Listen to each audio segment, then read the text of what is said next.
কিছুদিন ধরে দেখছি রমজান উপলক্ষে সবাই বানাচ্ছে লাচ্ছা সেমাই। ভাবলাম চলো আজকে আমিও বানাবো।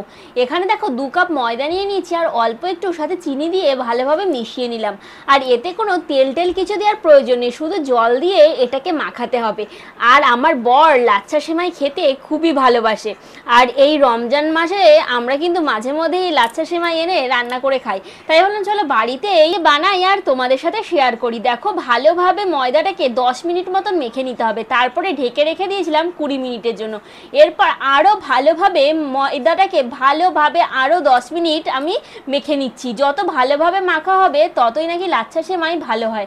এরপর আমি কিছু লেচি কেটে নিলাম। আমি এখানে দেখো 4টে লেচি বানিয়ে নিয়েছি, তোমরা বড় বানাতে চাইলে বড়, ছোট বানাতে চাইলে ছোট, ওরকম করে নিতে পারো। এরপরে ভালোভাবে গোল গোল করে গুলি পাকিয়ে নিয়েছি। এরপর এখানে দিয়ে দিলাম কিছুটা আমি সানফ্লাওয়ার অয়েল, তার মধ্যে দিয়ে দিলাম ঘি, তোমরা বাটারও দিতে পারো।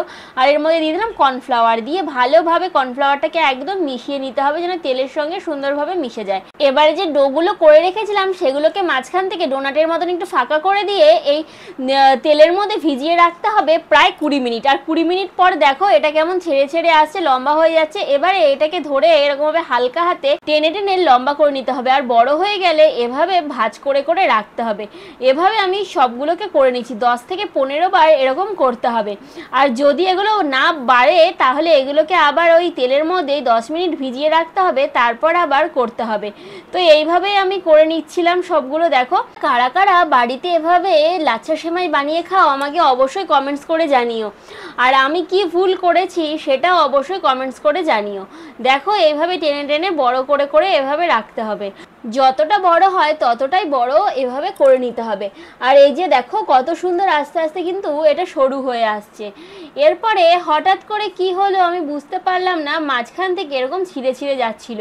কেন এরকম ছিঁড়ে ছিঁড়ে যাচ্ছিল একটু তোমরা জানিও। আর এরকম ছিঁড়ে ছিঁড়ে যাওয়ার পরে আমি আর ভালোভাবে এই সেমাইগুলোকে বানাতে পারছিলাম না। দেখো লাস্ট পর্যন্ত সেমাইগুলো আমার এরকম হয়েছে। চলো এবারে একটা ভাজি আর দেখি যে আসলে এটা কেমন হলো। দেখো এই গরম তেলে আমি দিয়ে দিলাম সেমাইটাকে। এবারে এটাকে একটু ছড়িয়ে ছড়িয়ে দিতে হবে যেন এর গায়ে এগুলো লেগে না যায়। আর হ্যাঁ, এইরকম সেমাই যদি তোমাদের বাড়িতে কেউ খেয়ে তোমাদেরকে বাড়ি থেকে তাড়িয়ে না দেয় তাহলে এইরকম সেমাই তোমরা বানাতে পারো। আর যদি মনে করো যে তাড়িয়ে দেবে তাহলে একদমই বানিও না। তো এই একটা আনসাকসেস রেসিপি, আমার তো একদমই সেমাই হয়নি।